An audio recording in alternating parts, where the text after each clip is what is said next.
What's up, everybody? Welcome to another beautiful episode number 25. Hey Sam, what time's the show start? 9:05, ladies and gents. What time is it? It is my birthday time, Okay, 9:14. I gotta go. I just want to throw that out there. I mean, the show starts at 9:05 promptly, and I'm We looking had at my to clock and it's not 9:15. we had to wait on the guy to get his cheese, No, man. time Who out. were No, we no, waiting on? no. Don't make excuses. I'm gonna put you back on the spotlight. Who were we waiting on? You I was know, here since I was nine- backstage. I What was time here did we since get here? 9:03. I'm pretty sure I got. Did he just kick himself out? Me? Hold on. Kyle, what time did you get here tonight? I got here just before 6. So my you got time. here on time. Correct. So you were on time to the show. Correct. All right, hold on. Hey, Sands, what time did you get here tonight? 9:03. The earliest to be on time. I was early by 2 minutes. Yes. All right. We'll get out of here. We'll let you do your intros. All right, here we go, ladies and gents. Pardon the interruption, as they like to say on ESPN, but that was my co-host Fat Thor coming in. What up, ladies and gents? It is another episode of Wine, Cheese, and Comic Books, please. Y'all, let me bring in my co-host because it is one of those shows first coming to the stage. Y'all know him. Y'all love him. The man, the myth, the legend, Mr. I'm Gonna Rant All Night. Matt, last level I had to comedy. get here early, just because, you had to call me Fat Thor show. Sorry, I had to put a workout in because I was, still waiting for you to. We gotta get you off the juice, bro. We gotta get you off the juice, bro. You gonna run through Look, I had to result to beer because I drank all the wine. Scream, starting D. Oh, what's up, man? How was the week? Long, very long. I wanted to be on a show last night. It was like Tuesday Prime Day. You had Paul on last night. I had to save the viewership. I was waiting to see if Papa Willie was just gonna run over him. I Pop couldn't was figure it about out. to ice pick him last night. It was going down, bro. It was. My man Nate was throwing up fire books again. No rage on the chat. He didn't just get up and leave. Nate. One night, Nate almost took his computer and just threw it against the wall. He was like, "What do you guys want? Fuck it." See, that's a good show. I was like, "All right, well, that's Nate for you." He's been juicing on the hunt, and now he's back and he's Roy raging. All right, but I digress. Let's bring in the third member of this team, man. He's cutting his salami right now as we speak. Cutting his meat. What's up, brother? Wait. You're using two hands to cut your meat, and look how you're cutting your meat. You're cutting your meat on your lap. Yeah. We got the time traveler himself. Hey, man, put your mic, your boom mic down. Wait. Oh, you're not on your headset. No. I got a exterior mic. It sits right here. Oh, well, it's weird with your headset looking up like yellow antenna. This is a fine tailored show, man. I can go like that. Is that okay? You're messing with Any more criticisms? I'm gonna sit Matt got OCD. His OCD is kicking in. I can tell you that I got hot. I put everything off kilter. Even the wine bottle is leaning off to the side. I got hot honey summer sausage. Oh shit! I forgot food. Yeah, because I was here an hour early. I'm sorry. What is this cheese you bring to the table? Westminster rustic red cheddar. Oh my what gosh. we would be having, and then I'll just have some crackers. Maybe I have a loaf of garlic bread that I'll cut up too, but I'm gonna have to And you showed up on time today. I'm so proud of you. You did all that preparation, and fine wine. We got our wine connoisseur in the chat. What are we drinking? Cheers. I'm not gonna say what I'm drinking if Kara's here. So you stepped down to our level now. You don't want to come out and say it. I'm drinking Pinot Grigio out of a box. There we go. It's three bottles. Look. I stick with beer on these nights that I can't perform appropriately. Now Sans is gonna go and get his McDonald's wine. You get it through the drive-thru. There's McDonald's wine. What you got there? Real nice. It's white. Moscato Dulce. Okay. Moscato Dulce. Ooh, It's makes me want to have another Venezuela from Venezuela. That'd be nice. I'm stepping up my game. Yeah, absolutely. Oh, Well, I drink all my nice stuff. These bottles right here are empty. Wolverado, where are you tonight? I need you to join to talk about your man Wolverine tonight. oh my God! Speaking of Wolverine, we're gonna have to get into some real drama. Wolverine pictures is all over the internet. Everybody's like, But don't you feel like he needs to be like a foot shorter, like a little, like they just he need to like needs to be like, superimpose him yeah, like he down a needs little? to be like a midget compared to Deadpool. They should have made that like the Hobbits. You know how they did Lord of the Rings, where you had little man. There he is, Why my do we man let him Jeff in? Why do- Silversmith. Legitimate. This man literally shows up every show to give me shit, and I love and hate it, Jeff. I love and hate seeing you here. I'm telling you, it's like, all right, good. I got a solid 5 minutes in here without Jeff calling me out on my shit. So, And hello, Rita. Rita's Where's here. Oh Mama no, Kowalski in the building. Kowalski, Mike Wazowski. Yes. Yeah, so it's been one of those weeks, man, where it's just been hellacious, but there's been so much news. And Matt literally was like, are we going live this week or not? Dude, I just want to rip stuff apart. Like I'm just. Where are we starting? Well, you're not gonna. I don't even know. Look, Ahsoka, I have rants in all categories. We're going to news or Let's TV. go to breaking news, ladies. Oh, and gents. hey, listen. New soundtrack, so we don't get flagged. Here we go. Uh-oh.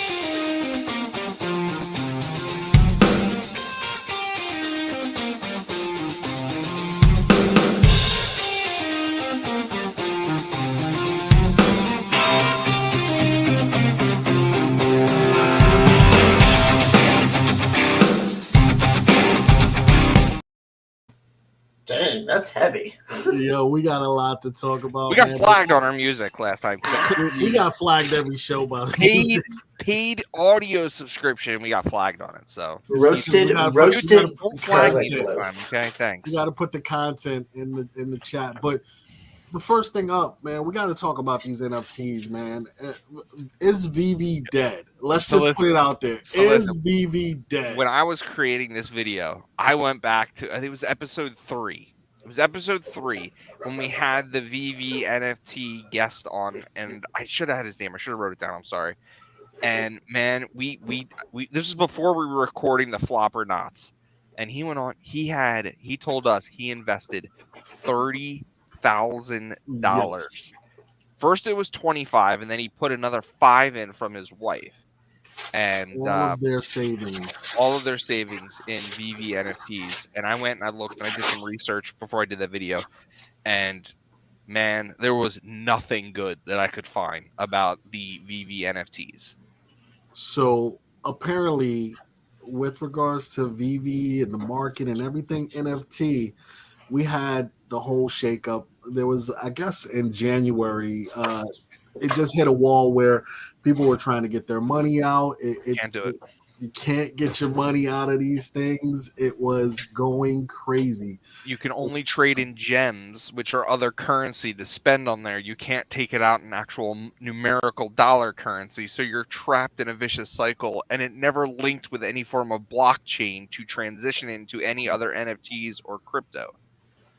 So now I am hearing that there is a little bit of life because they have gotten some new partnerships. They got a new partnership in the last month, but yes, it's just marketed. We haven't seen any of what that partnership. Are you going to join the show? You're just going to walk around. You're distracting me. I can hear things. I just need to. I mean, it's a 6 so fine, but I mean, would you rather me be late to the show and not have any food? You know what? We got to look at his contract.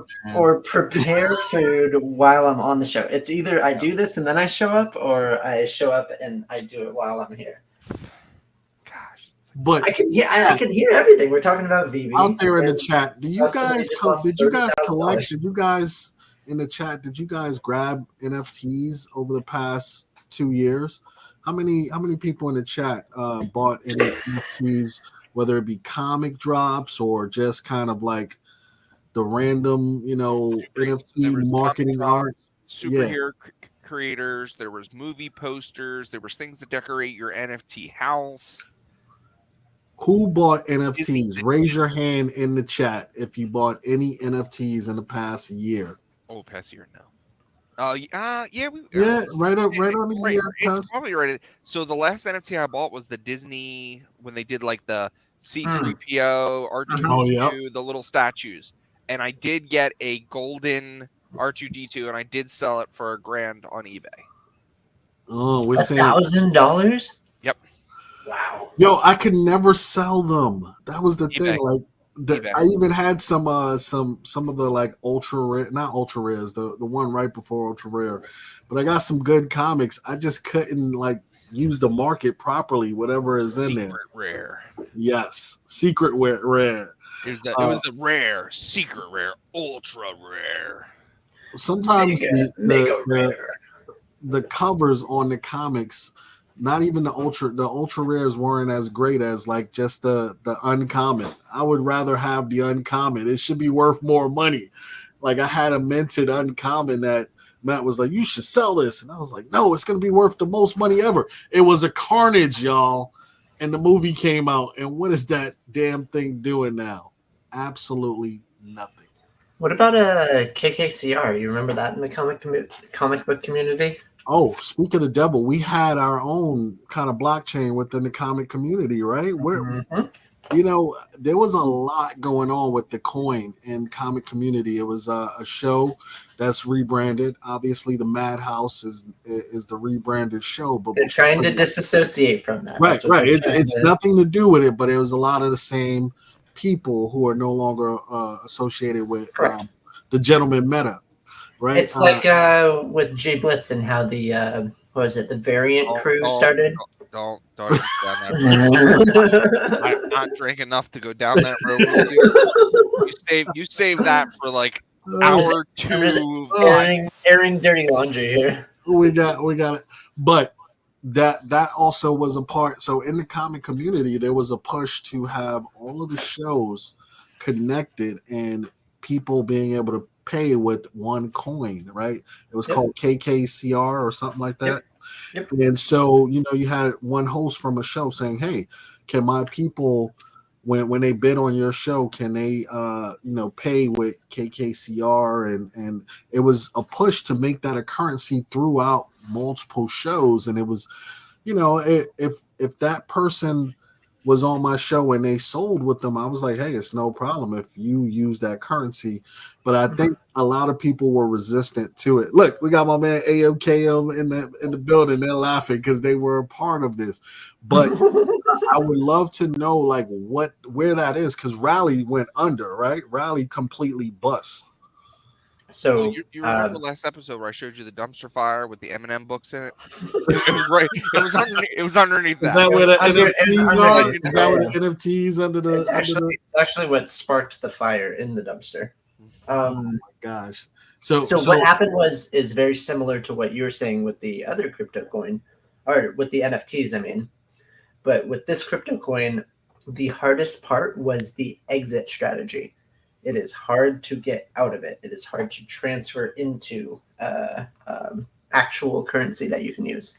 So yeah, I think that was a part of it. Like there were certain people who were like, hey, I took out money and it would impact the entire value of the coin or something like that. People were like being told like, hey, don't take out money or don't do anything. And that was causing a lot of angst within the community as well, because they were like, hey, because it's tie up all your money and don't use it. Well, look what else is causing a lot of angst. Just grow it. Just money in general, PayPal and all the things that PayPal have done. How many sellers and how many live sales that you see that PayPal has no longer offered? It is I'm going to be honest with you, it is going to be a huge hurdle for us, Sans, with the fuck, I lost my train of thought. With the charity show we have coming up in October, because PayPal took almost $385 from the charity last year. Oh wow! On a charity account. Are you serious? Yeah. So we're trying to figure out how we're gonna negotiate that this year. Oh man, they should just. You may have to create some kind of direct payment to the charity link but the charity link actually took a cut too. Oh, So we're yeah, as weird as that sounds. So we're trying to figure out what it is because we got some pretty cool things in the works coming up. So just Kickstarter it or GoFundMe it or something. Then it's only 1%. GoFundMe takes a percent too, though, right? Correct. Everyone's taking. You're gonna just have to put it into your Zelle and record it as money. What's going on, Big O, Wolverado, AMKM, Kara Jones, Jeff Smith, Chef RD Harris, yo. But going back to these NFTs, man, is there anything? Like some of these were cool products, man, and we see Funko. Funko has NFTs, right? Define a cool product. Is a cool product like, yo, man, check out my Star Wars, like, or is cool product like something you can hold in your hand? So what about these apes, man? These Bored Apes, they were all over the place, man. You even had physical comics with the Bored Ape on them, right? Bored Ape was a social phenomenon, man. People wanted Bored Apes. What do you not recall the Bored Apes? No, I don't. I don't know what you're talking about. Literally an ape picture, and they had like all these different styles, and they were selling for like thousands upon thousands of dollars. So another scam. I look at NFTs as an entrepreneurial hobby. So that's what I look at. I look at NFTs as a money laundering effort. It probably is a money laundering effort. You might as well, yeah. If you have a bunch of money that you need to change, this NFT, it's like nothing, and it sells for like $2 million, and then everybody loses their mind. So I think somebody actually bought an NFT for like $2 million, and it recently sold for like a couple 100,000, and they were like, "Oh my god!" Oh, that's such a hit. No, I've never seen any of this. Have you ever seen any of these? Nope. Yeah, these Bored Ape. Anybody in the chat? Have you? Walks of love. These are probably some of the most famous ones that are out there because they were all about these Bored Apes, and you would literally see these pop up in paintings, NFTs, everything. But thousands of dollars to get this one image of this ape. Yes. And it's like somebody could just draw this in their backyard, like, oh, I made an NFT. So I think what happened was, and here's the long short of it. I think what happened was people had a shit ton of money and was like, what's new? What can I throw money into? And there were some good ideas with some of these. It's an investment opportunity, I guess. Yeah. So. But my man sunk $30,000. What happened to diversifying, right? We literally talked to him. What did he say to us, Matt? He was like, I'm all in, man. I'm all in. He was so Sans, at the end of that episode, it was the first time we did like a are you doing it or not? You were like, I'll dip my toe in the water, like I'll see where it goes. I was like a hard hell no. And Kyle was like, I buy comic books. I don't buy right. Like that was like the first time that we had like that an NFT FOMO. Oh my god, that is so true. Because people were like, "Oh yeah, I got that Spider-Man Basic Fantasy 15 digitally." Okay, like what is that supposed to be? But the problem is, you literally have industries built upon these new things that pop up. So think Bitcoin, right? 15, 20 years ago or whatever. But Bitcoin was built off of like a blockchain revenue. Like there was right. behind it. Like, and it has like a tangible like purpose or like everyone wants that next wave. It's like you said, NFT FOMO. Everyone was like, yo, how much money did that sell for? So you had people who were like, oh my God, I got to invest in this. And you had people who were like, oh, I'm going to retire on this. And it made no sense. God, man, these are just so good. These are so good.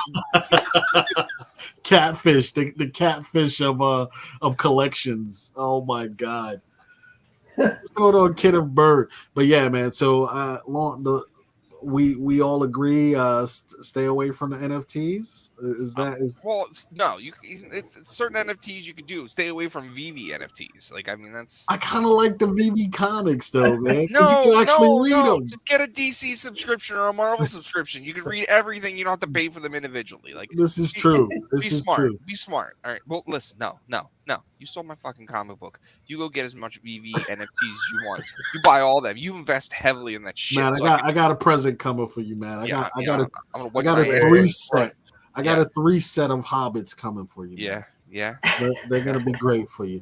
You wait. That's an inside joke that just happened. We're actually turned into a therapy podcast. We're going to be working through some of our communication issues that we have as a crew. Wait, now Sean says it's a pyramid scheme. This is in no way NFTs.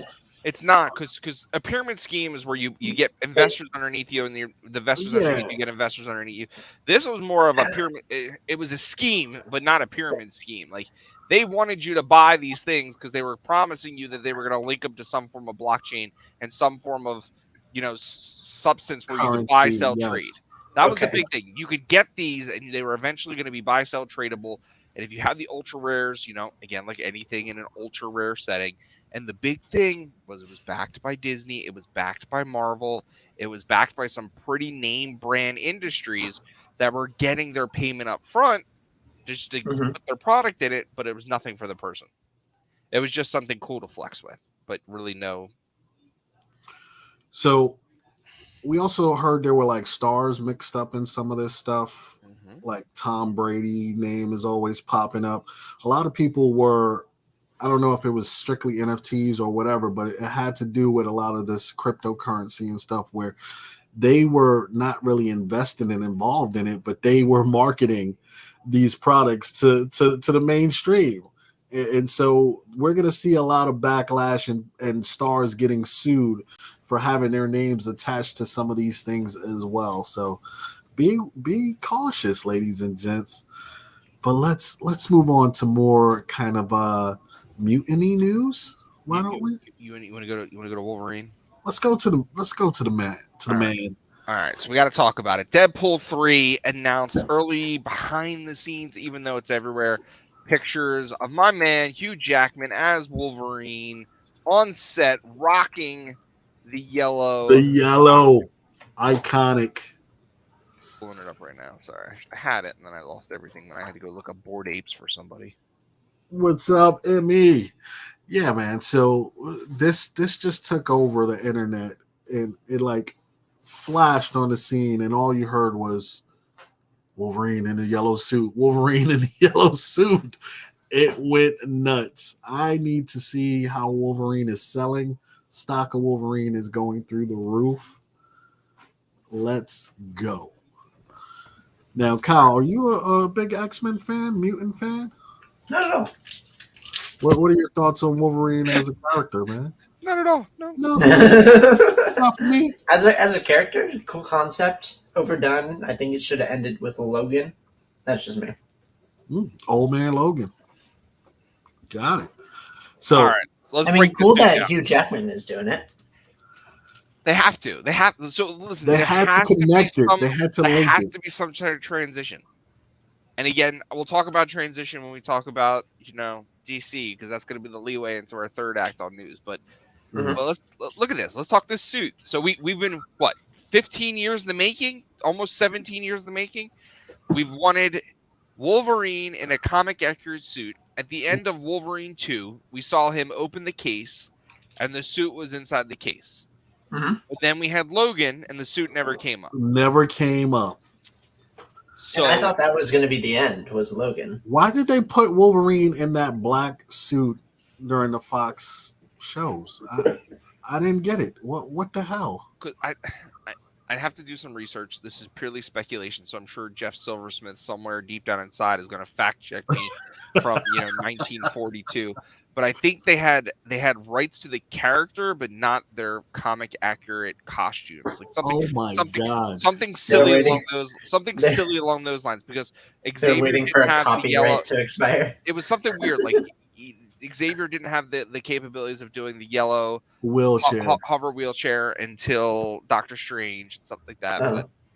But is this true comic accurate? And it's not. It's completely false, man. We got Logan that's taller than Deadpool right here. I mean, that's the thing for me. Like, I want to. It looks like Power Rangers, to be honest. I'm trying to look. So here's a good side by side. So this is the comic accurate sleeves out, muscles out, gloves. I mean, we got him covering the muscles. He's older now, so I mean, there's not a red belt. He's got to put the helmet on. Like he's got to put the helmet. He's got to put the yeah. He's got to put that on.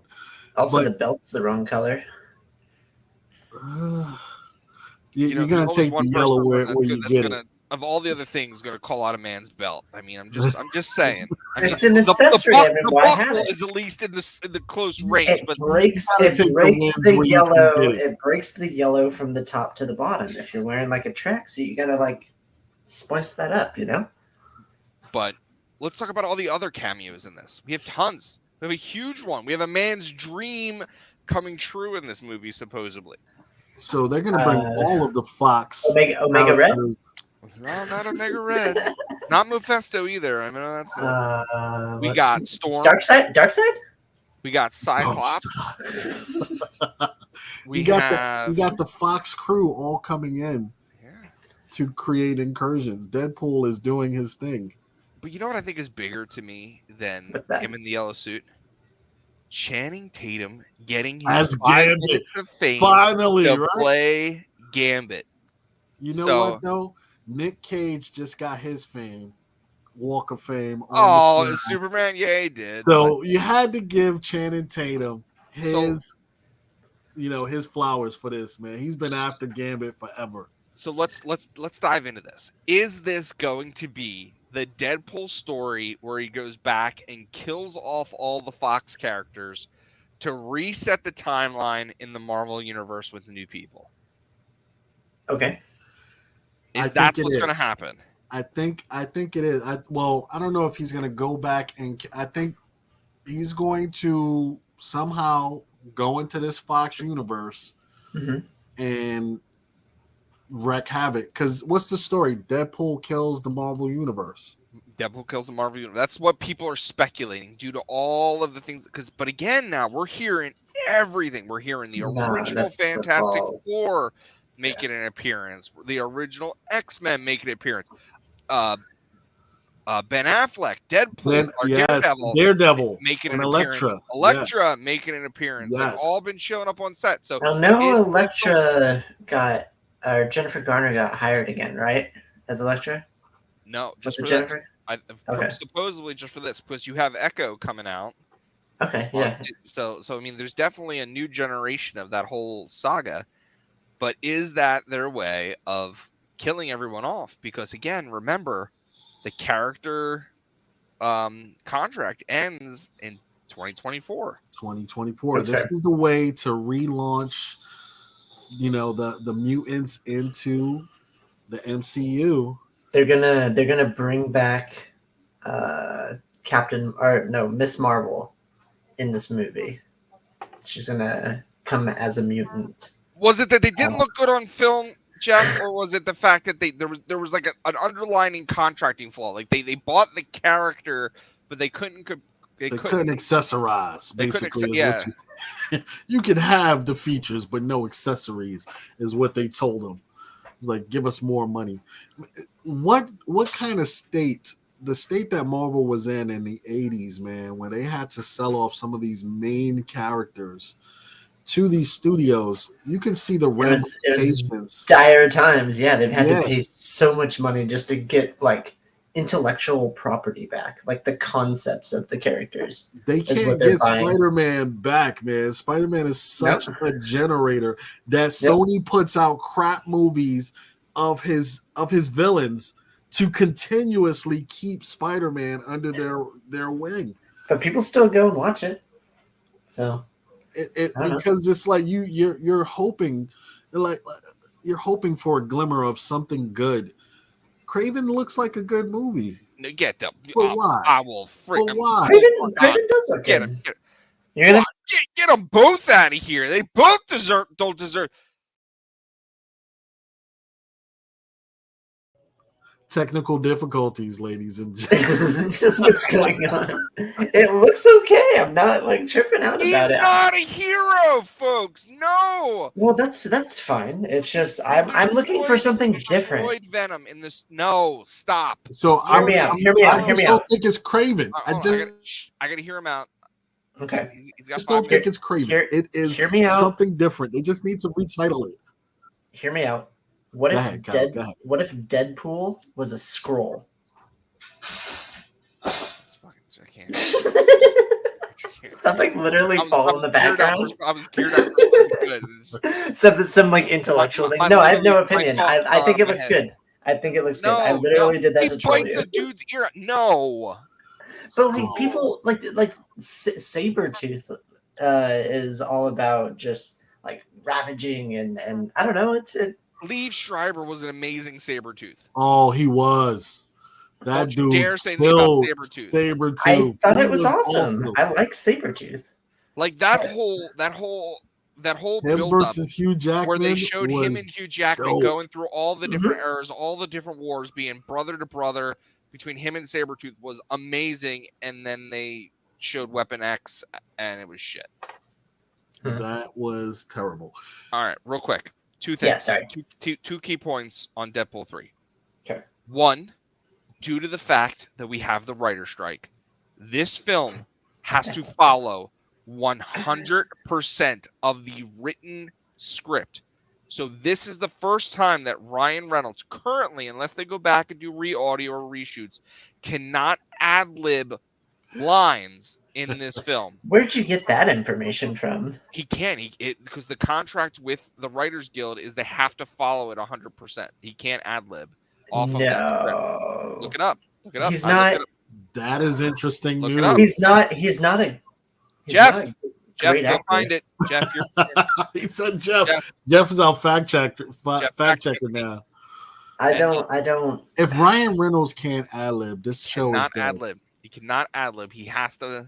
And then 2. That's wild. 2. Will we have the same issue that we have with Doctor Strange: The Multiverse of Madness, where you had all these cameos, talked about, shot, filmed, and then just 5 seconds, like on the screen, dead, over with, and never amounted to anything? Shattered Glass is verifying. He cannot ad-lib. That is a part of his magic, man. I know that the writer's strike is actually going to affect San Diego Comic-Con too. We're going to get into that shit show because everybody pulled out of San Diego Comic-Con. Because the writer's strike isn't going to end in the next week. So, and Comic-Con starts on like the 20 or the 19th or something like that. Yep, next Friday. Next Thursday. So next Wednesday, technically, they have a preview night. Wow, that's nuts. That is breaking news, ladies and gents. How much have they? When is it supposed to release, and how much have they filmed though?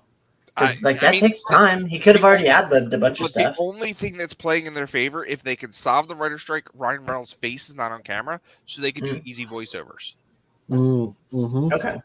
That's the only thing that's playing in their favor. But currently, for everything they're shooting until the writer's strike ends, he has to follow the script as written and approved upon.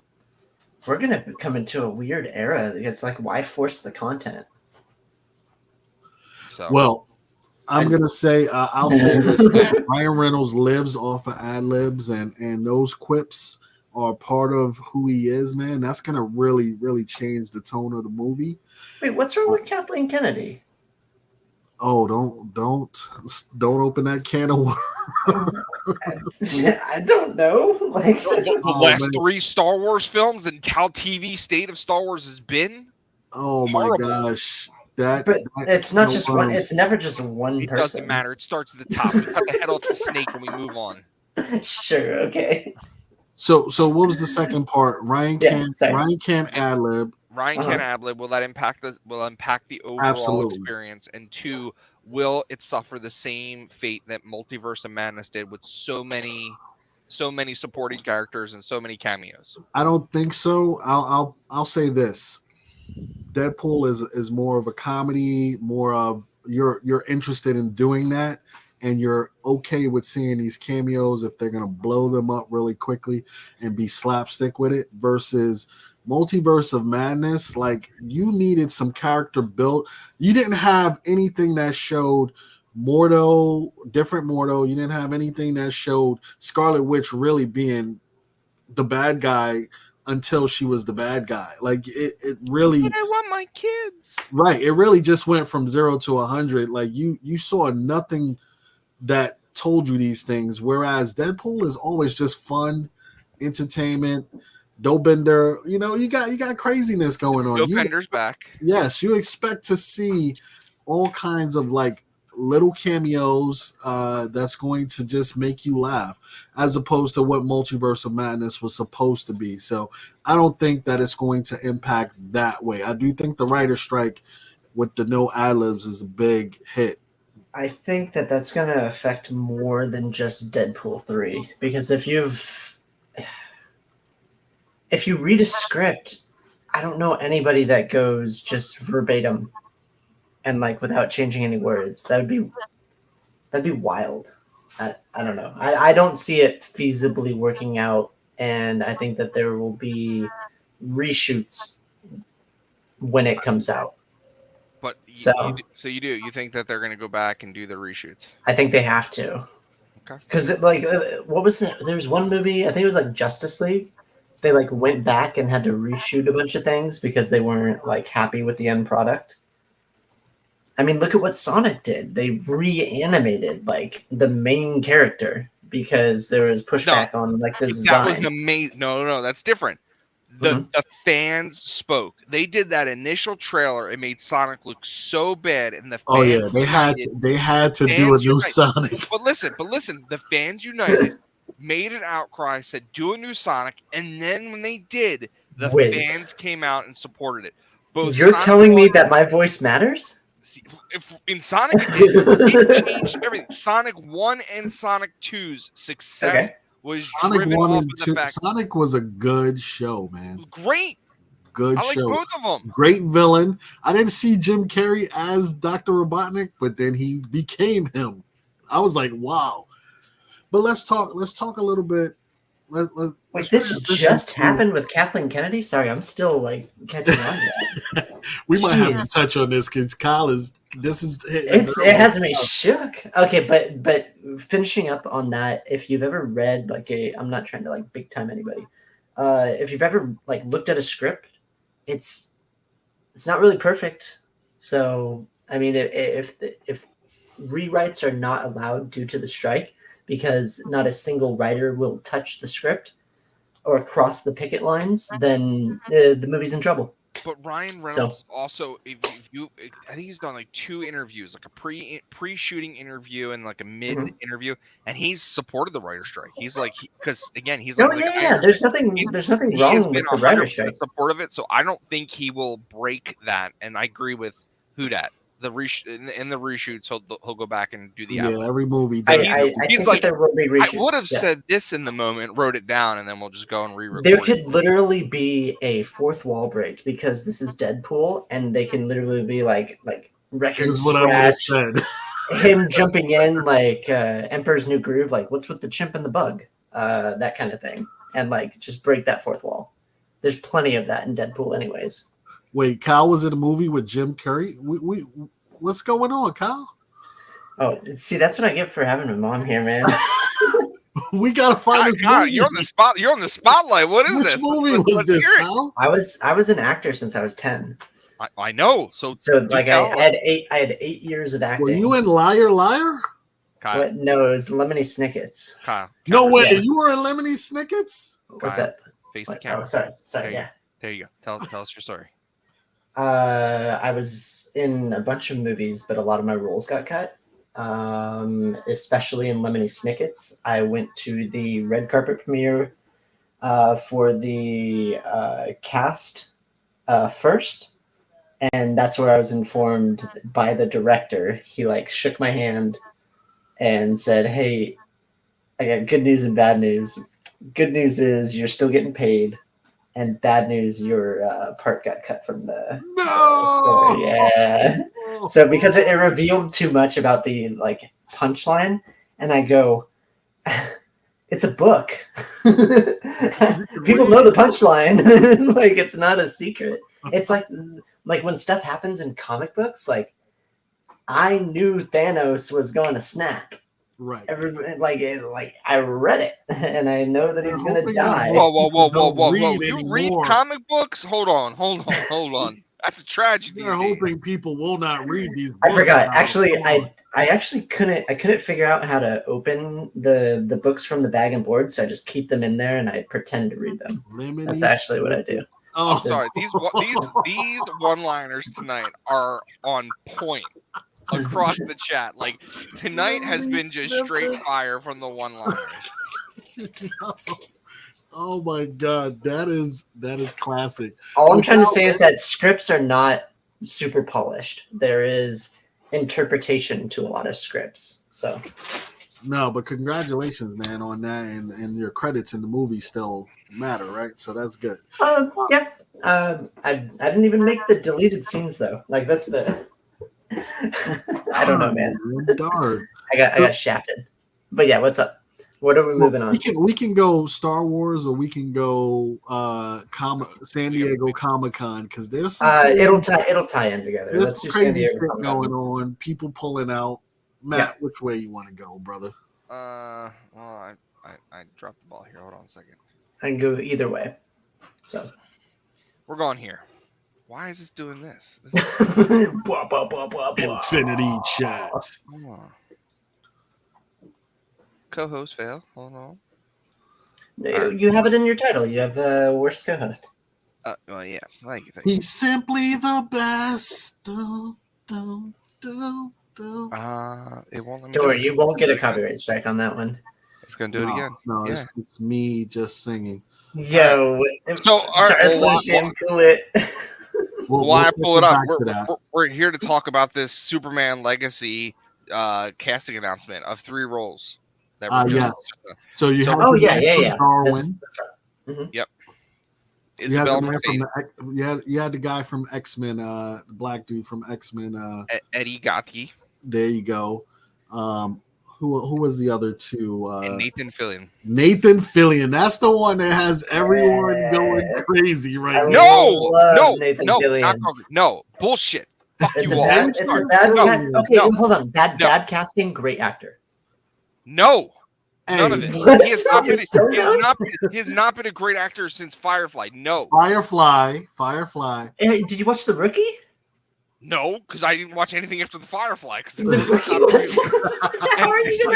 And 2, he was not Nathan Drake in Uncharted. So that was the only other role I would ever. I will agree. I will agree with that. The Rookie was the cop TV show. That seems so badly acted, man. Every time I see clips of it, I will send you a clip that'll make you want to watch it. Okay. Regardless of how you view law enforcement. So I saw one scene where like the mom, the kid called the cops on his mom, and they was like, next time you call, we gonna come in there and whip your ass. It was hilarious, man. I've only watched like 3 episodes, but Nathan Fillion is awesome. So Nathan Fillion, we got to talk about him because he's been on Rick and Morty. You know, he's been all over the place. What do you hate about Nathan Fillion in this Superman casting? He's playing an old Guy Gardner. No, and he's playing bald hair Guy Gardner. Even worse. 2, no one gives a shit about Guy Gardner. Everyone wants Jon Stewart. Jon Stewart. Jon Stewart. No one cares about him. We've seen Ryan Reynolds. We've seen no one cares. We want Jon Stewart. We want good characters. And again, can I get Deadpool to go in the DC universe and just kill James Gunn? Like, can that just happen? Like, because 1, The Flash was shit. You had the opportunity to reboot the DC. You put, you're rebooting Superman Legacy. Okay, I'm not going to judge till it's there, but this is horrible to me. Okay, Mr. Terrific, I can get behind it. Hawkgirl, I can get behind it. Don't give me Nathan Fillion as Guy Gardner. No, I don't stand by it. It's up there with the shit CGI from The Flash. I can't do it. I can't do it. Did you pull it up? Oh, this is me. Me crying. Is that a picture of me crying? Is that what you're trying to say? They had this right here. With, no. Just get it off screen. I don't want to look at it. There we go. What was the bald? No, do the bald cut. That's not even the bald cut. That's the. The bull Man cut. is Hold on. losing his shit on Dude, this one, yo. there's so much shit that just drew me. I saw this last night and literally almost woke my wife up. I was just bullshit. So in terms of voice acting, he's well known. He's gonna drive people. He has a following. Nathan Fillion has a following.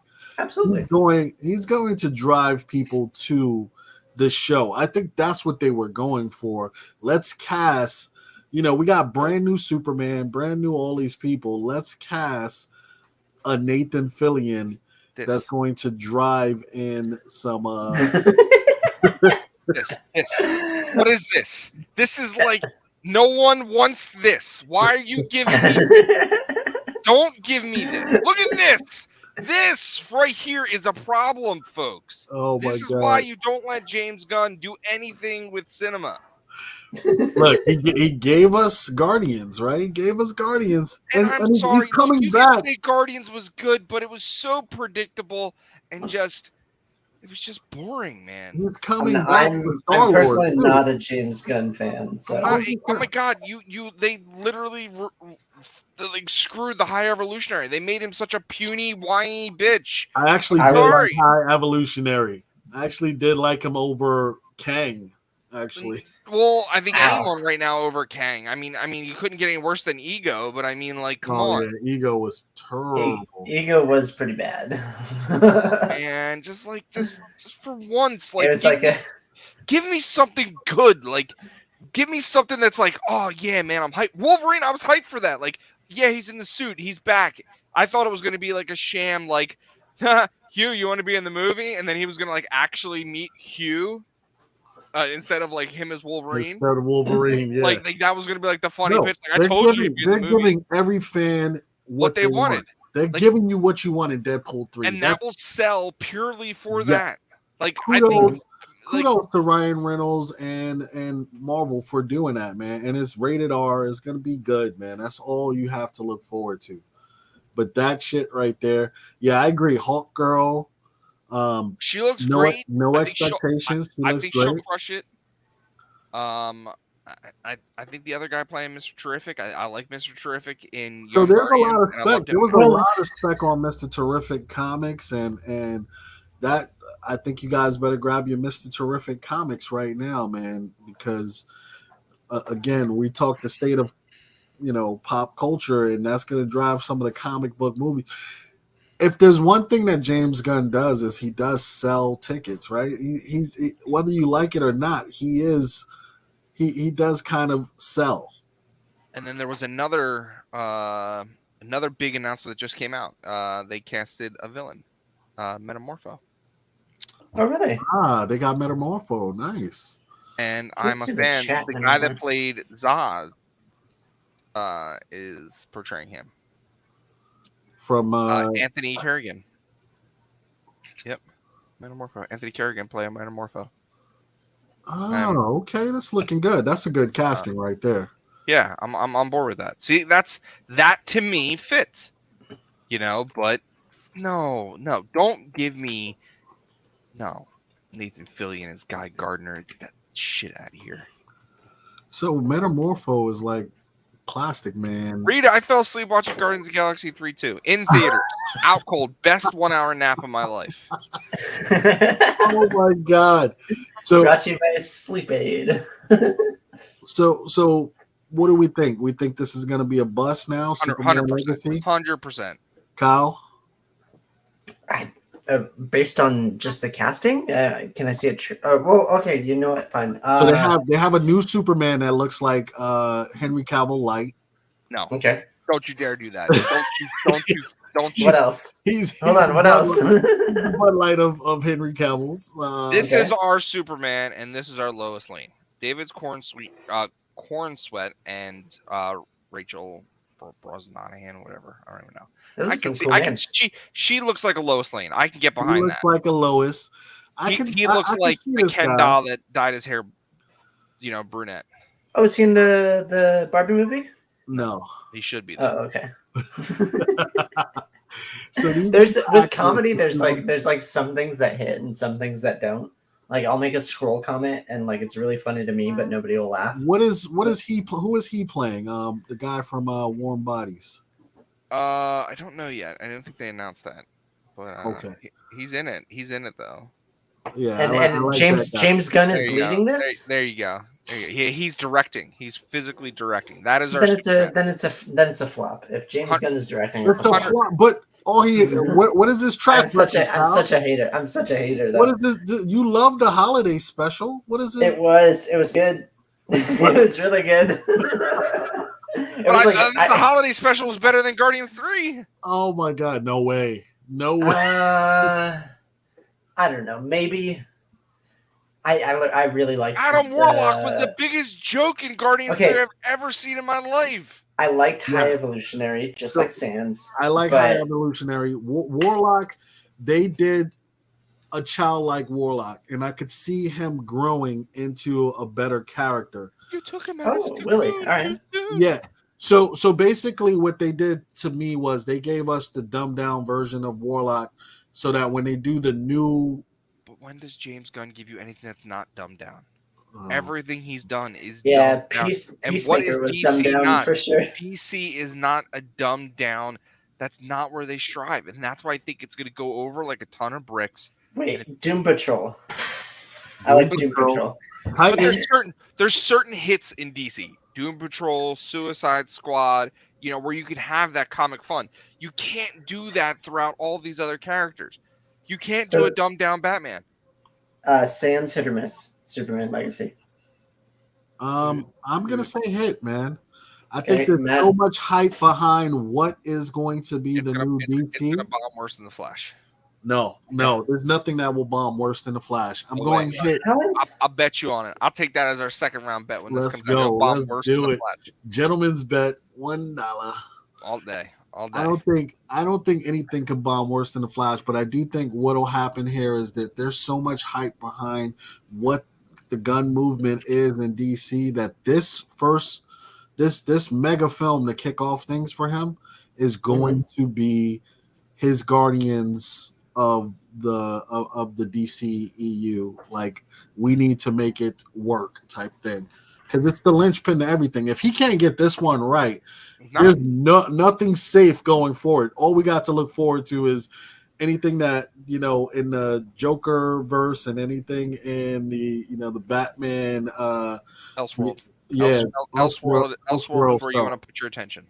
Yep. So if he can't get it, it's going to be a hit just based off of that. Did you just say there's nothing could be worse than the Flash? Yeah. Okay.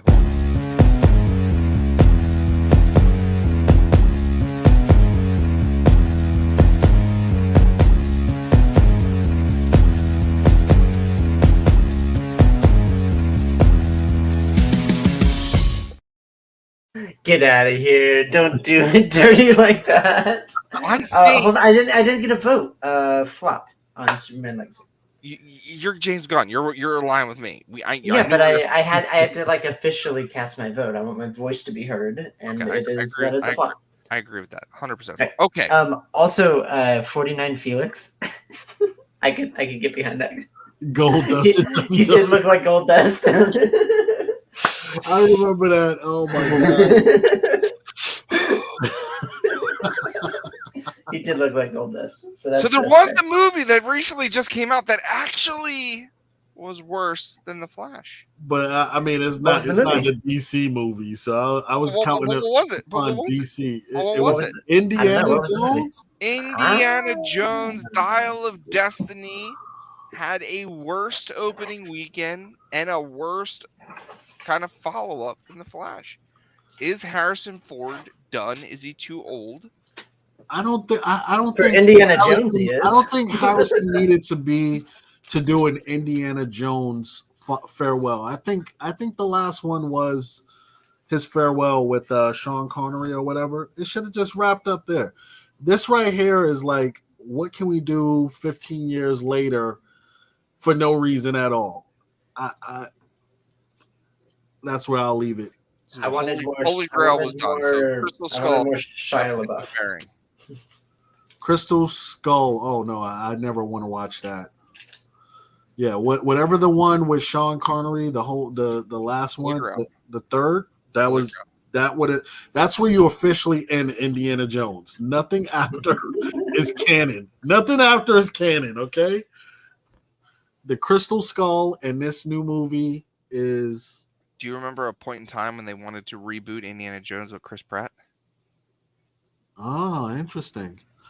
No, I don't remember a time where they wanted to do that. Yep, it was all done, and Chris Pratt was going to be the next line of Indiana Jones's. He was all ready to do the role.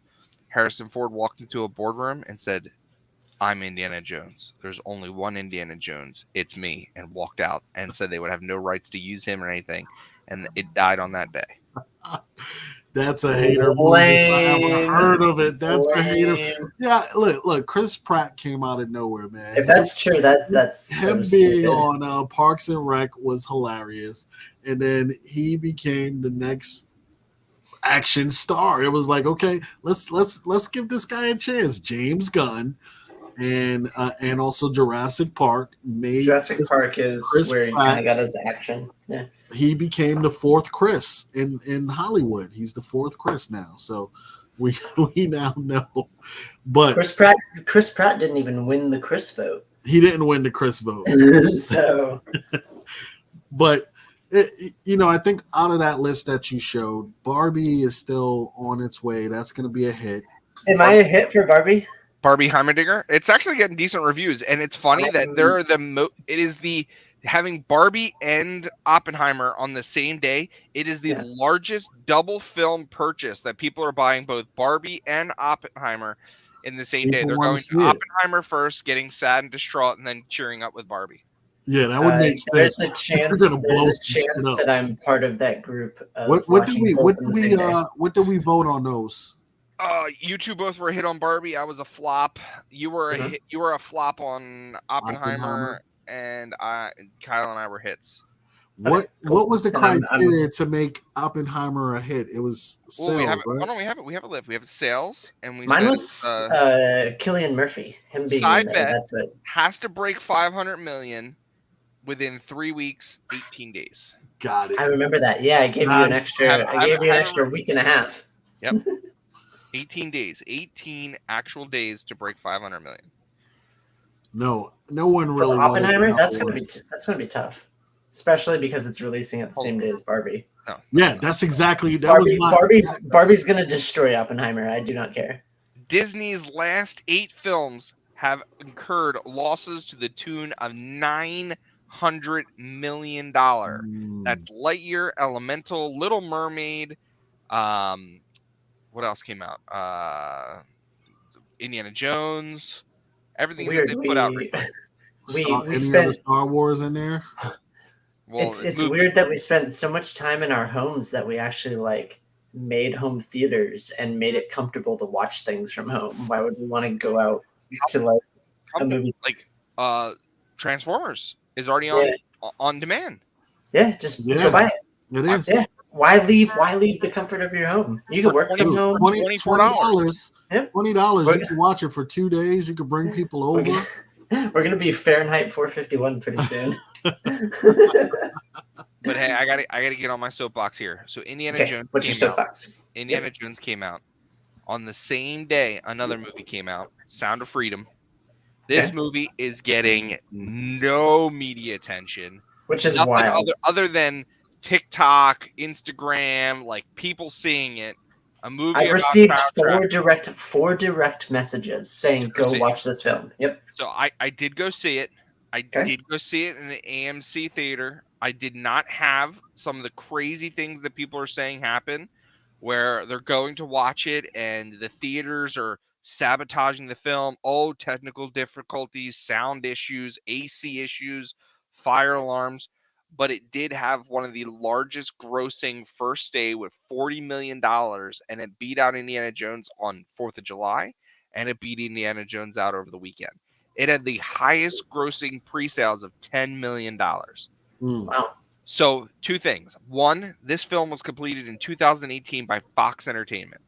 Mm-hmm. It was then sold to Disney in 2018. So this movie was produced by Fox and ready to go in 2018. Then when Fox was bought out by Disney, Disney blacklisted this movie for 5 years. Wow. Picked up by Angel Studios. Angel Studios produced this with Mel Gibson. 2 questions. Why did Disney blacklist a completed film in 2018 about child trafficking? Yeah. What? You're asking me? I don't know. I'm just saying, like, why a company that is so driven to child entertainment, Mickey Entertainment, child safe atmosphere, blacklist a movie about child trafficking? Well, who was the head of Disney for these past 5 years? Who would have made those calls? It doesn't matter. Lee Harvey Oswald. I mean, at that point, it doesn't matter. Because I think at the end of the day, what we're talking about here is they want to make money. And they're not here to take necessarily the moral and risky route. They want to give you bubblegum. Let's not be creative anymore. Let's not really stretch the limit type of film. I'm going to challenge that because Disney is all about pushing their agenda right now, all about pushing diversity and collectivism. But you're not going to push child trafficking? Is it still Bob Iger or no? Let's save trans lives, but not child trafficking lives. Yeah. Let me just go on that pedestal where Disney has been all for everyone's equal, but not someone that's being trafficked into slavery. How does that make sense to you? There's something wrong there. And if this movie is not a cartoon, right? This movie is based documentary. It's not a documentary film. It's an actual film based on a true story where an individual who was a Homeland Security agent left his job. He was originally tracking pedophiles, left his job because he was able to save a young boy who had a sister. And he realized that he could arrest 300 pedophiles, but he's never saving the actual kids that are being exploited. Right. So he leaves his job to go to Colombia to set up one of the largest child trafficking stings in history, where he saved over 57 children, and then later went on to have multiple missions and multiple ops to truly rescue kids. And he has a charity called the Underground Railroad. You are talking about... These are the thankless heroes that nobody is ever giving credit to, man. It is ridiculous, like you said, that we can champion so many things, but we wouldn't champion this. It's because it wasn't on somebody's agenda. That's all to it. You have certain agendas, and that's the bottom line. If the agenda isn't checking the box for certain individuals, it's a done deal. It's not the time or the place for it. I love this. Based on a true story, based on a movie, based on a comic book, based on a Texas Instruments instruction book. Oh man, but Soapbox very well deserved because honestly, if it's a movie that, but we hear it all the time, man. How many times do we hear about the indigenous women just going missing, right? Like, you never see anything really promoting that, like, besides my man Warpath Marshall saying, yo, this is a real thing. It's like, an issue. You never see it. It could easily be promoted, but like you said, no one is talking about this movie. No one. Because you haven't seen a movie trailer on TV. You haven't seen Rotten Tomatoes score. Nothing. When you go to the theater, you're damn sure not seeing that trailer pop up. No, but then on top of it, all the issues people are reporting. Oh, they went to the theater. AMC said that there was no air condition. AMC said they couldn't turn the lights out in the theater, so they had to watch the film with the lights on the entire time. Fire alarms are pulled, technical difficulties, and like there's one-offs. Okay, no problem. But now is this just spin right here? I don't know. That's what I'm trying to say. Like, is this spin driving people? Like, do you remember back in the day when what was it? Paranormal Activity came out. Yeah. And Paranormal Activity had one of the best marketing campaigns ever. They said like the film that was like film that would scare you half to death. It was a complete documentary. It was found footage, the whole nine. But their marketing was so small, and they let word of mouth and word of people that saw it, and they did these little pop-up build the buzz, the buzz. And that movie was led into like 7 films now. You would see Is- images of the theater jumping and getting scared, and it was like, oh, we got to do But this. you didn't see nothing about the film. You just Nope. knew Nope. it was from a video camera. So is this doing that, or are these true instances? So I think I don't think that it's a marketing campaign. If that's what you're asking, Is it a conspiracy theory? That's what I want to know. Like, I don't think it's a conspiracy theory either. honestly, everything sells though, right? If you can, if there's a way to get more eyes and ears about this movie because it deserves it, then say it, right? People are like, "Yo, the theater was messed up," or whatever. Was the movie good, Matt? It becomes urban legend, man. So was the movie good? So if I was watching it as like an actual film without the meaning and the message, it was okay. It was better than The Flash. So I mean, but so was everything. But like very low bar. Message, huh? Very low bar. Honestly, I would have given it a 6. Oh wow! Just because look, it had it was a movie of not a lot of words, and it let the story kind of drive it. So it was focused on one instance, one person, one mission, and what kind of came of it. And 6.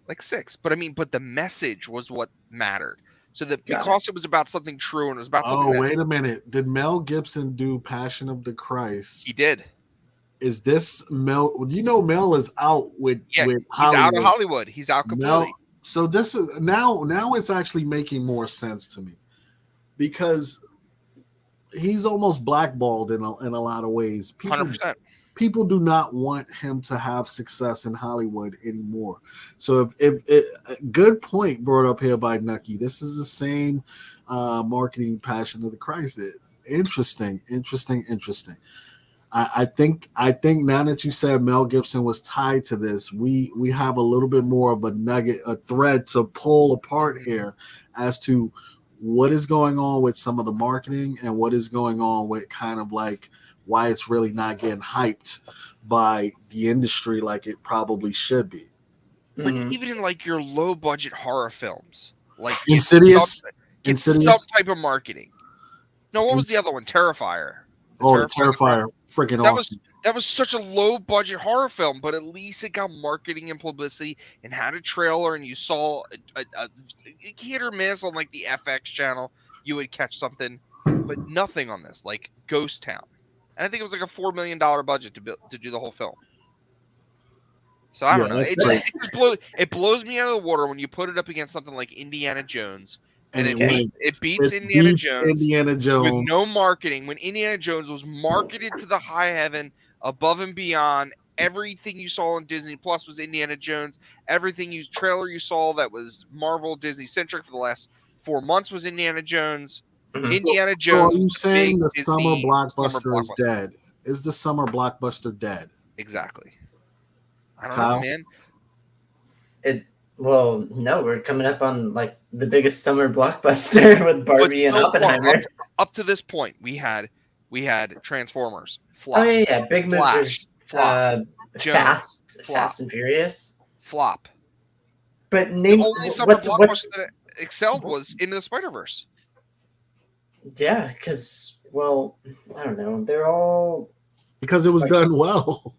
Yeah, and the only knock on Spider-Verse was how many people quit the film because of how the sound and stuff was. No, how they're being like forced to do like reanimations. Gotcha. And it was very time consuming, and that was the main knock. But like the person who created it was like, I don't care. I wanted to make a good product, and it wasn't good until we did the reanimations. But is the era of Tom Cruise, Will Smith, the major summer blockbuster, completely done? No. Okay, listen. I don't know. Starting today, it opened today. Tom Cruise, Dead Mission Reckoning, Impossible. Part 1, Mission Impossible. I'm sorry, when you start a film and on day 1 of filming, you say, we are doing the most dangerous stunt we've ever done first. And they say, why? Why would you do that? He said, because if I die or get injured doing it, we don't jeopardize the rest of the production, and you can change your path without impacting the film. If you start with that kind of tone, your movie's driven for success. Listen, I think Mission Impossible is up there, kind of in the realm of Fast and Furious. You're just seeing all kinds of. It's been done over and over. It's like the stunts. Like, all right, what it's can the we James do? Bond. How many we got 25 years of James Bond, but they're still great sometimes. You know what? If a story is done well, it's done well. But I don't need to see like a car dropping out of. Whoa! So would you go see another James Bond film? Yes. Okay, well, you've seen how many cars drop out of how many things, the same spy story. So why are you saying one's good and the other one's not? No, I'm talking about a James Bond with just about the writing, man, about the story, So the last it's like an Angels and a Demon type of. The last 4 Mission Impossibles have all scored positive in the Rotten Tomato scores and all been successful. I'm just saying, in terms of like some of the stunts and some like it gets over the top. For me, I'm just like, God damn! What? I mean, do they have a Valero in space yet? I mean, until they go to that level, I'm not ready to discuss this. Like my man is riding up a mountain and body surfing off of a goddamn cliff. Like, where are you doing this, man? Like, I mean, they ripped it off from Infinity with Mark Wahlberg because he did it in that other movie. Oh, he jumped off a motorcycle onto a plane with a samurai sword. I mean, like, come on. Listen, I think Ethan Hawke is probably has the most lives ever in a. You know, he's a video game. Ethan Hunt. Ethan Hawke is an actor. I'm about to literally find you. I was like, Ethan Hawke. What are you talking about? From Moon Knight. That nap didn't wake him up yet, folks. I mean, we're getting into the prime. I think Ethan Hunt is a video. Basically, it's a video game to me, man. You just get you put a new quarter in, man, and just say he gets another life. You can't keep doing these stunts, man. It's just like a quarter where the sun don't shine on you in a minute. Yeah, you do this Fast and Furious stuff, man.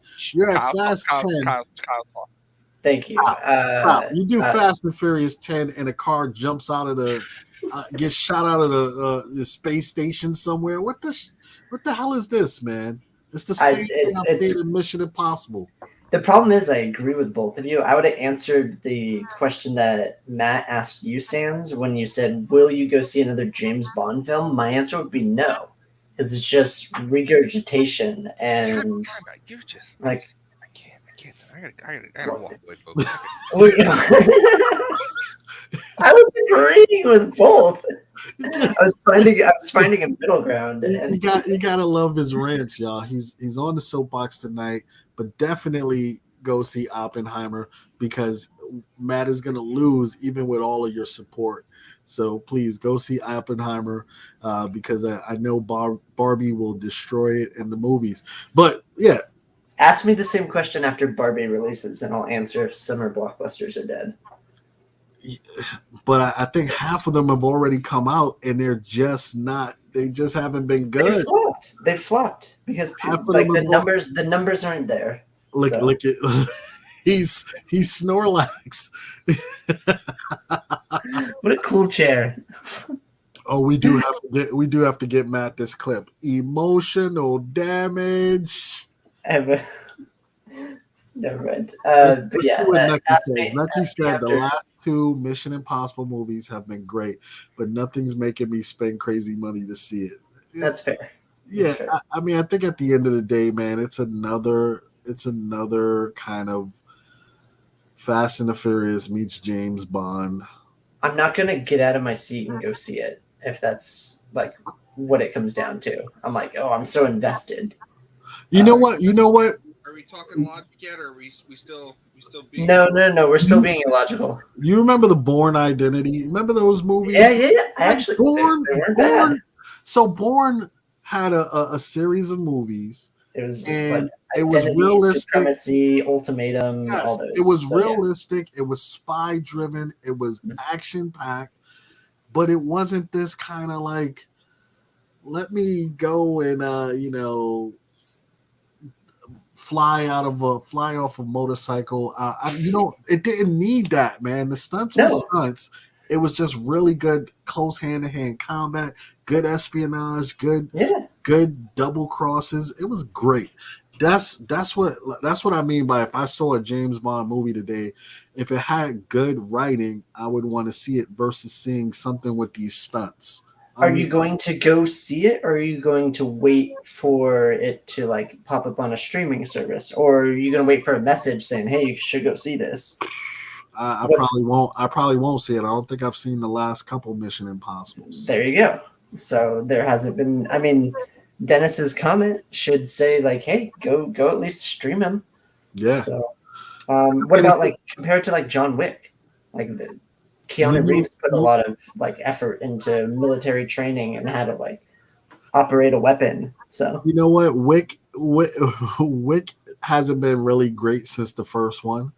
Okay, I'll be honest with you. The last two Wicks or whatever this is up to, I'm glad the series is like he's technically dead. If you haven't seen the end of it now, and I know they're gonna do offshoots, but it just got bigger and bigger and bigger. 3 was pretty bad. Yeah, it's just you are. How many ways can I try and kill people, but nobody shoots you in the face? Like we know you have a bulletproof suit on, but you haven't tried to shoot me, like blow my head off yet, or what's going on? Like or shoot you in the foot, or right. I don't know. Wick just got overkill again. I'm cool with it. Wick is fine, but again, nothing beats John Wick 1. Okay. I mean, my point is that a lot of these franchises have just been going on forever and they're not producing new content. They're either just regurgitating it or making it more extreme. Yes. So that's why we have cars going to space in Fast and Furious. Like it. Because you know why? Look, Fast and Furious just keeps making money. That's the bottom line. That's okay. Yeah. As long as the movie makes money with their wallets. They are going to, and that's the bottom line. The fans are talking with their wallets, and it's a done deal. Mission Impossible is going to make money.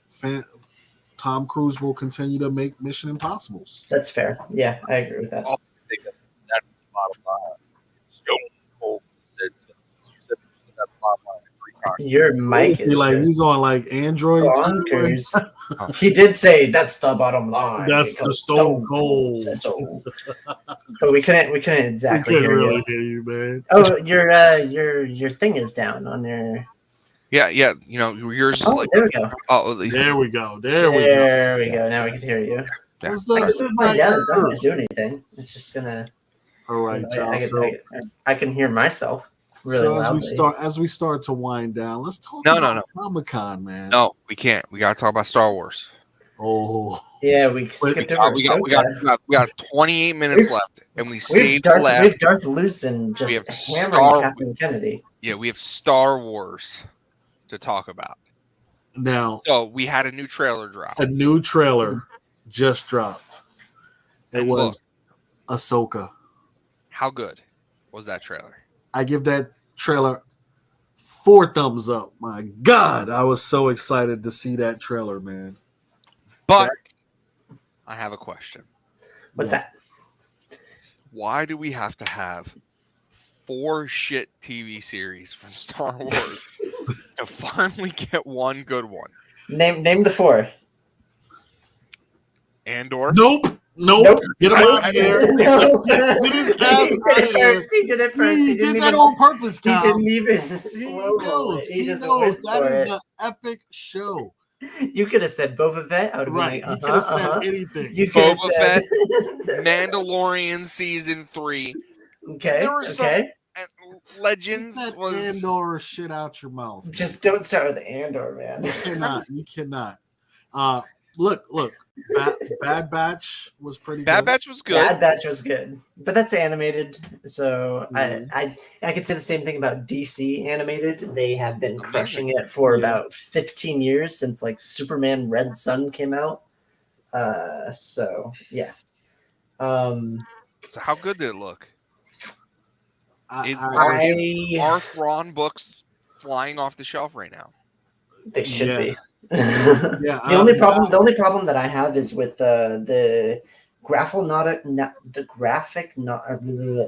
the novel adaptation, it was a trilogy of Thrawn. He was a very complex character, and the way that they're portraying him appears to be more of just like one-dimensional, and I'm for the Empire, and I don't yada, feel yada, like yada. that. I feel like Do you feel that he's more?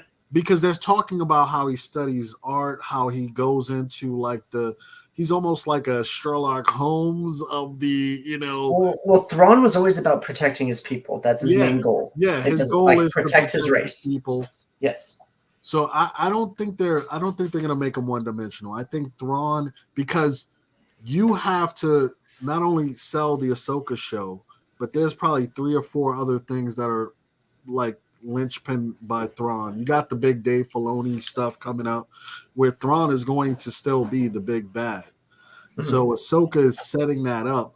I think Ahsoka is telling the tale of, how Ahsoka went against Vader, how she was training Sabine, how Ezra saved her. So it's gonna be a lot of filling in the gaps, but it's not really going to give us everything.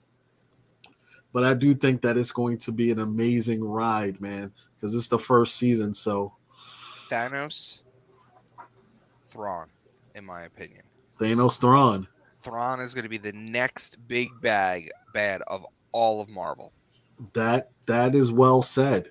That is well said, because we haven't had Kang one. is going to matter anymore. I don't think anything else in Marvel is going to matter because of all the drama around Kang. I think Disney has to shift gears 100% and pump blood, sweat, and tears into revamping Star Wars to take the attention off of Marvel that's bombing right now. So the chat is still going in on Kathleen Kennedy. Do we think Kathleen Kennedy is the blame of 100% yes. Star Wars downfall? It starts with the No. listen, folks. You could say it's everyone else underneath, but direction starts with your leader. If you have a piss poor leader and you're going to go into battle, and your leader's like, "Oh, let's go over there with the rubber duckies and ruin years of strategy and success," you're going to fail. Like that's just how it goes. Good. Is that... Thank you, fucking who dat. Thank you. I can walk away again. I'm done. There you go. Who that said go see it? But from Stop. Star Wars, I got soaked in. Hold on. This is what it feels like for 1 second. Just 1 second. he was the best. We just enjoy this 1 second. Let me tell you something. You got rid of it. Listen, those new non-Jedis, non-Siths are actually the best part of this whole. I love to see. Oh, are they? Are they? I love. What about Ray Stevenson though? He passed, right? Yeah. So one of the people that you say is going to be the best part of it has passed away tragically. Yeah, but what I'm saying is that those characters look amazing. They're not Jedi. They're not Sith. They're like bounty hunters with orange lightsabers, Bro. and they look like they're kicking ass. You want to know who is one of those? Asajj Ventress is one of those that literally is in the middle. She's like a she was person who turned bounty hunter. Right? Wasn't she a Sith or Jedi? Yeah, but she left, and then she became a bounty hunter, and then she fought alongside Ahsoka. So I'm hoping Asajj Ventress shows up. Just saying. I still have hope. That's just your favorite character ever. But she fits the role of exactly what you just said. That's what's so refreshing about this. Yes. It's not a Skywalker saga. Yes, there's some ties, but it's not a Skywalker saga. I don't have to see fucking Rey. I don't have to see Kylo Ren. I don't have to see any of that. I have a story that's pure and great and good with someone other than Darth Vader. That's a new villain with new backstory. That's great. And that's why Kathleen Kennedy fucking sucks, because she took great things like Han Solo, Leia, Luke, and fucking trashed them at the helm with her piss poor direction of rubber duckies and feelings and bullshit misunderstanding of the Force. And that's why the last 3 fucking movies are garbage. Okay. Like even people were complaining when George was at the helm. It just doesn't matter. No, bullshit. You cannot save. Listen, do not make me pull up my man Freddie Prinze Jr. giving the best rant about Star Wars in the history of Star Wars. I will play that shit for everyone right now. Star Wars they will not let one person tell the tale, man. They keep bringing in new directors to work on the same like why would you do that? Why would you bring in one director and then bring in it's the same thing that happened with the DCEU. You destroyed the vision. Either let the vision go and live or just scrap the project. Instead, you give us 3 movies and you say, okay, how the hell did Palpatine return? Somehow Palpatine, this became about Palpatine. Like, come on, man. We can't do it. But going back to Can I try to share something and you tell me if you get audio off of it? Sure. Can I try? If we don't get audio, I'll stop it and I'll share it in the chat. But if you have not watched this in your life, this is Freddie Prinze Jr.'s rant about Star Wars. It is single-handedly the best thing I've seen in a long time. Tell me if you hear audio off this.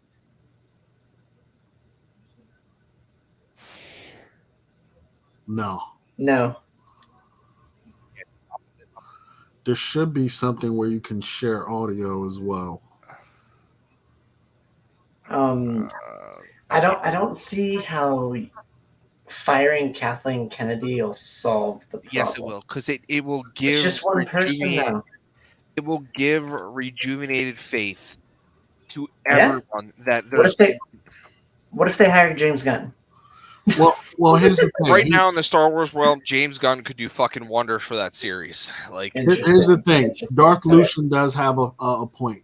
Was the agenda pushed that the Force has to be female? Was that the strong agenda? The Force is female because that's what you heard from Kathleen Kennedy.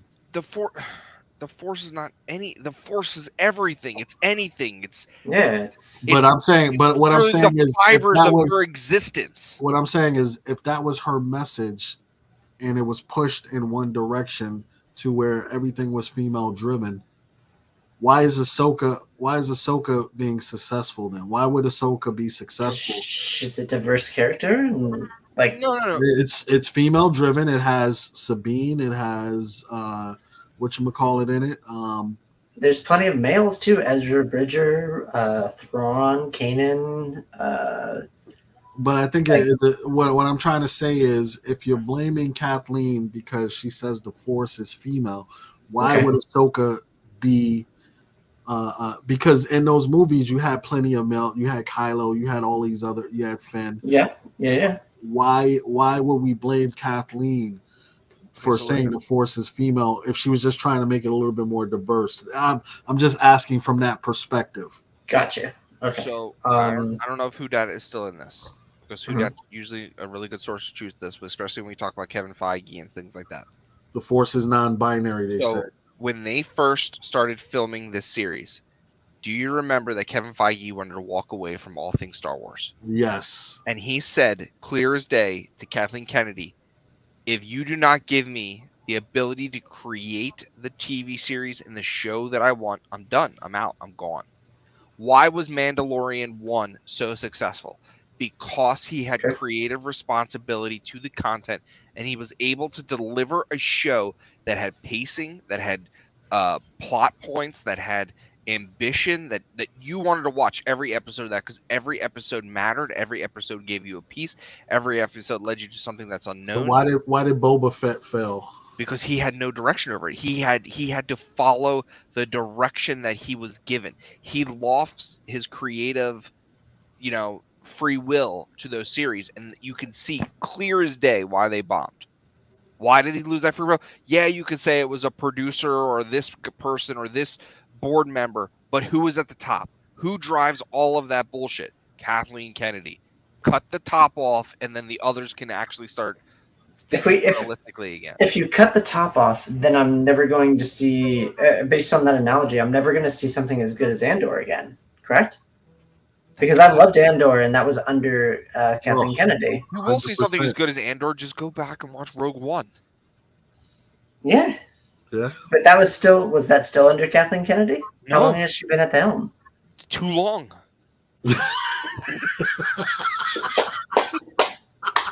I'm trying to get too deep into this.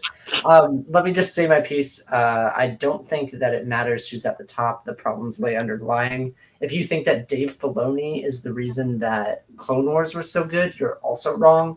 There is more the people that work under them. But let's talk about these movies, right? Acolytes. Yep. Mm-hmm. Acolytes. A lot of people are saying that's female driven. Is that going to be a hit or a loss based upon people's concern? Like, I don't get where you totally shifted into another world there. You paused and then it went over. Sometimes your internet turns you into a robot, and sometimes it just pauses for like a second and then picks up exactly where it was, like you didn't even stop. Like it's weird. It's like a time jump. Tell me if you're a scroll.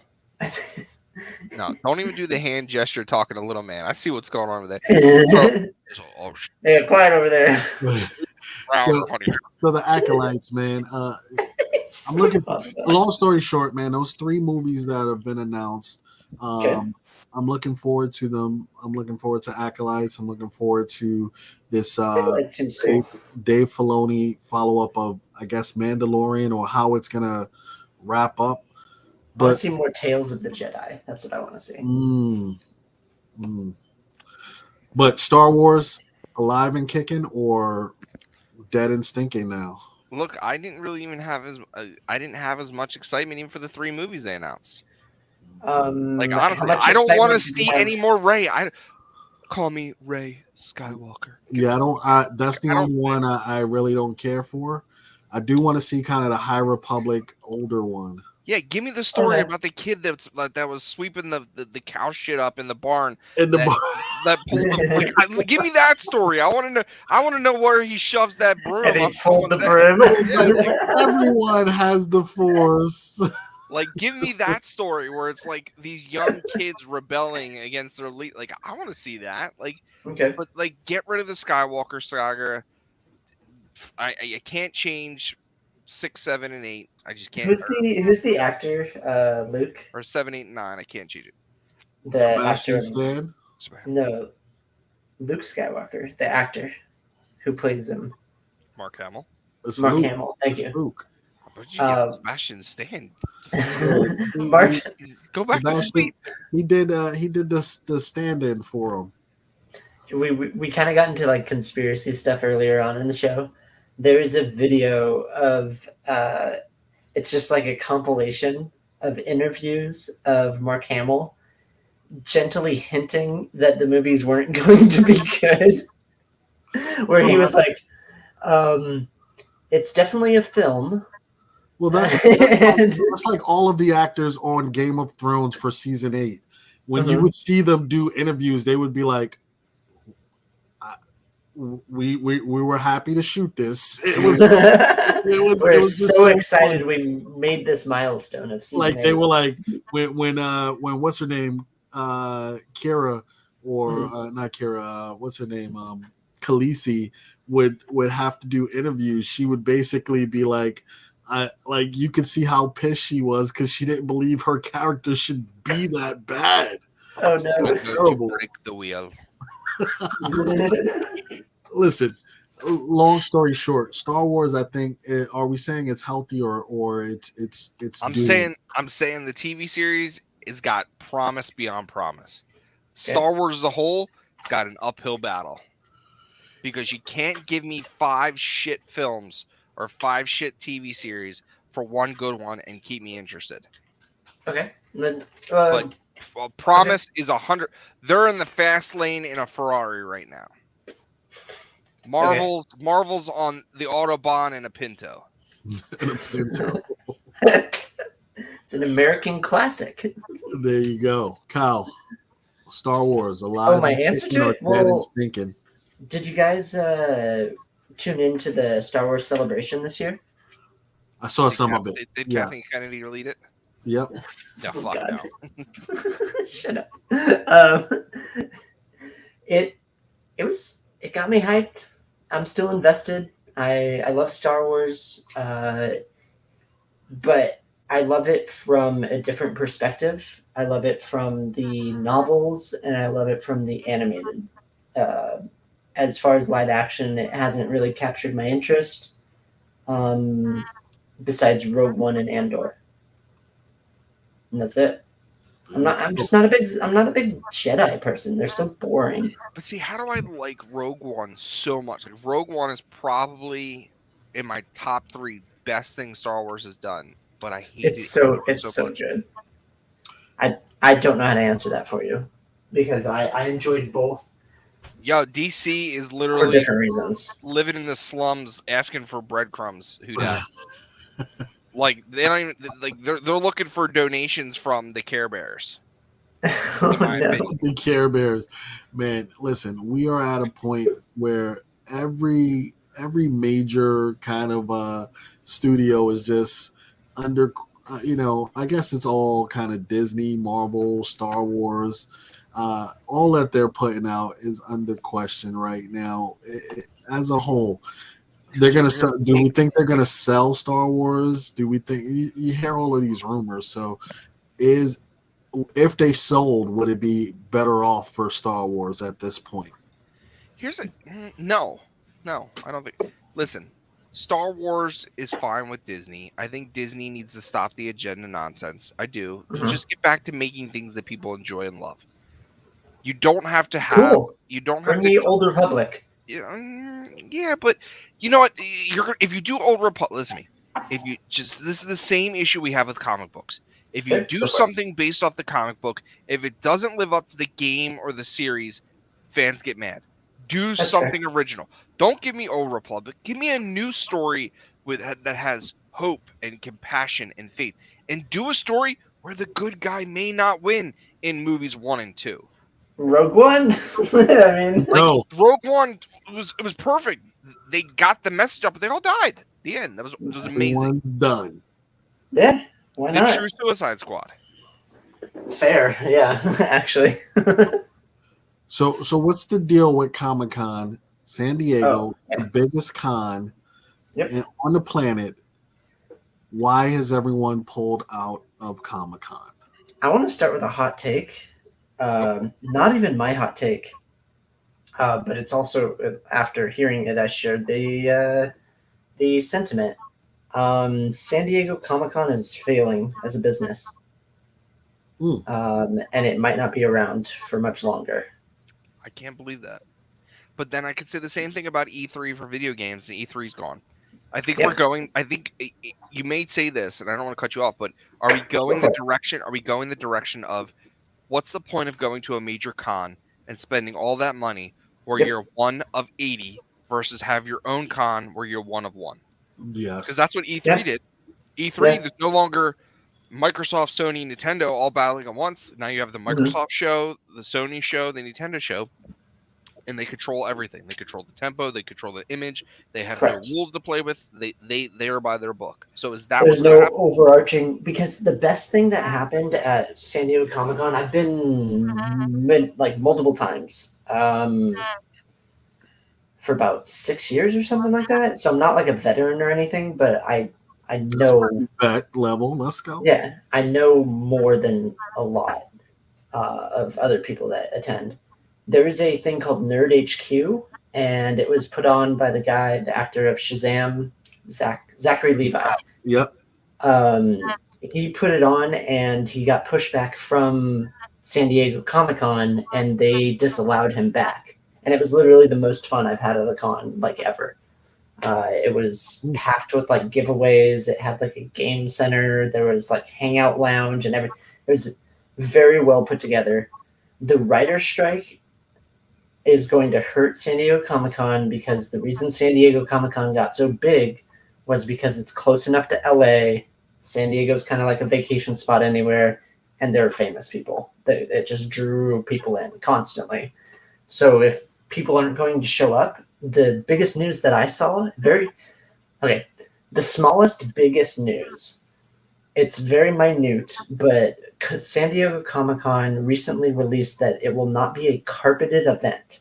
They have to lease the carpet from the convention center to put it down, and they don't have the money for it. So that's a small way of saying they are hurting for money. The pandemic really hurt them, especially because they couldn't get their special edition stuff going. 2 years. 2 years. And I think that they are failing as a business, and I don't think they will be around for much longer. So that's my hot take, and I have evidence from that perspective. Hudat is agreeing with you, Matt, that these things are pulling out and they're doing their own shows. You got D23, like you said, you got Nintendo show, you got they're doing their own shows and own festivals. Marvel has their own show, Star Wars Celebration. Like Disney, Marvel, and Star Wars still have their why pay all of the big money to be one of the crowd when you can be one of one, like Matt said. But is that the way that New York Comic Con is going as well? Is because the attendance at New York Comic Con? It's a shit show, man. You just don't want to. How many tickets do they sell though at New York Comic Con? Because I know exactly how many people are going to be at San Diego Comic Con. I couldn't even give. I don't want to give off a number. I'm going to say probably somewhere between 100,000. Yeah, I was going to say 80,000. Man, people just jam packed. You can't even move around in that thing. San Diego Comic Con sells 128 to 135,000 tickets. Yeah, so look, I enjoyed no part of New York Comic Con. Okay. I enjoyed all parts of Anime Expo in LA. Sorry to jump in. Look at Anime Expo in just like type in Anime Expo crowd. It's at the LA Convention Center. You could not walk. Like it's not fun. The Javits Center does not. They do not disclose the number of tickets sold for New York Comic Con, but they anticipate on a Saturday and Sunday show, they sell somewhere between 50 and 75,000 tickets. Friday, they have a less turnout, somewhere between 40 and 50,000. Okay. Yeah. So over the 3 days. Less. And San Diego Comic Con is a smaller convention center. So, yeah. Yeah. So long story short, is the day of the big con over, or is it going to go back more to being about not so much, hey, what is Netflix releasing, what is Marvel releasing, but more so, here's the artists, here's new exclusives, here's new product, as opposed to let's see these panels and everything else. But we're gonna have niche cons, is what I think it's shifting towards. But can I take it a step further? Yeah, go for it. It's all about how can you capture the largest audience with the cheapest expense. So when you do a Comic-Con, you're only capturing the people that are there.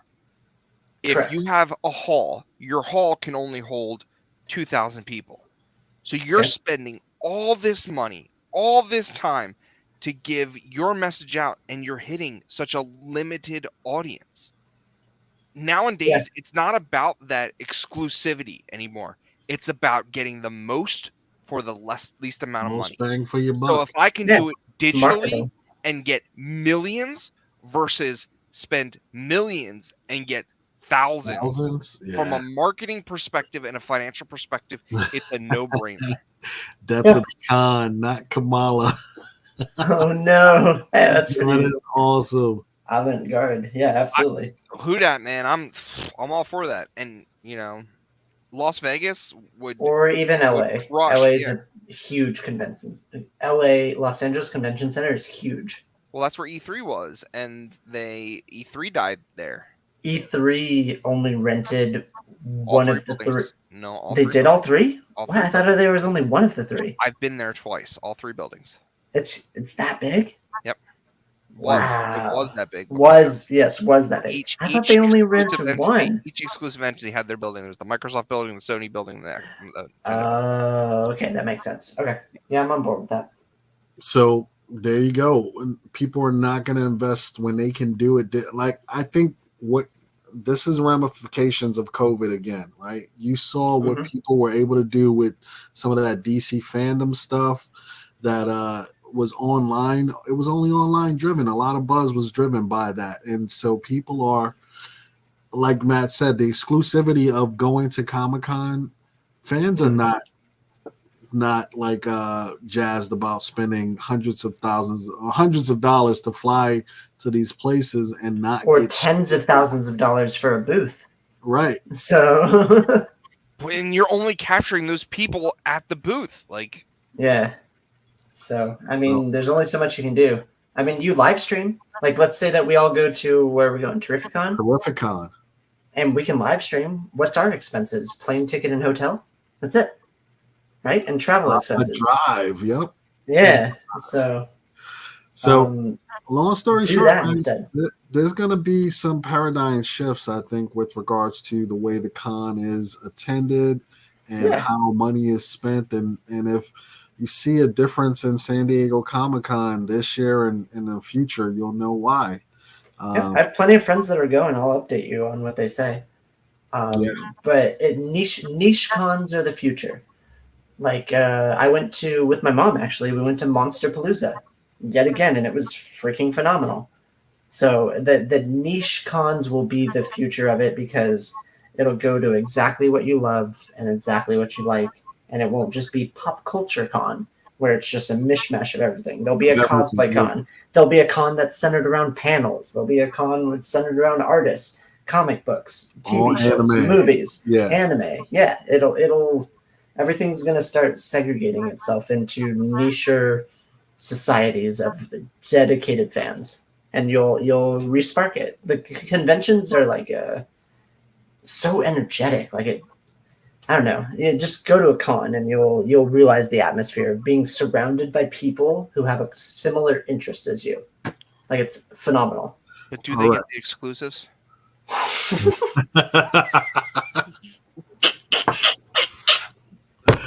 Before we go, guys, give us one good when I take a sip that you would recommend. I waited for it. You would recommend people should be reading comic-wise. One good thing. What should people read, new or old? Listen, I think everyone right now should go out and get Spider-Boy. I mean, I'm just gonna say it is the single best coming of age story. Listen, don't give him an inch, because he will take 2 football fields. Guess who's getting his own book in September? Spider-Boy. Hey, Snorlax, you want to take over for me again? You ready? But what should the audience be reading? I got nothing, man. I'll be honest with you. I have not picked up a new run. So I'm looking forward to something called The Sacrificers. So Sacrificers look good. I've seen some great covers, but it's a story about a coming of age of these kind of young, I don't know if they're aliens or what, but their parents have all made this kind of pact with these creatures or whatever, where they sacrifice their children or generations in order to keep peace. And now these 2 new up and comers, they have to choose whether to continue this or to kind of. So I'm looking forward to reading The Sacrificers. That's coming out. Did you see the? Did you get the new comic book or free comic book day Sacrificers? I have it. Yes. It's pretty cool. The art's amazing. I love the creative team behind it. So yeah, I'm on board with that. So that's one I would recommend that people kind of take a look at, get on board with reading. Kyle? Sorry, I'm putting the dust jacket back on so you can actually see what the name of the book is. I will say 2 things, and it's the one thing that I want to talk about. But first off, read Ducks. Ducks. It's Ducks 2 Years in the Oil Sands by Kate Beaton. It was my favorite graphic novel of last year. And then also, read and then watch Nimona on Netflix. It was a property that was taken or created by Disney and then sold from Disney to Netflix. Nimona is awesome. Kind of all ages. Very trans friendly and LGBT friendly. Great series, great graphic novel, a great movie, great graphic novel. There are some things that are geared towards different generations, but I thoroughly enjoyed it. I gave it like an 8, which is really high for me. But I just love the spunky attitude of Nimona, and I liked the story and how it deviated tremendously from the comic book in a great way.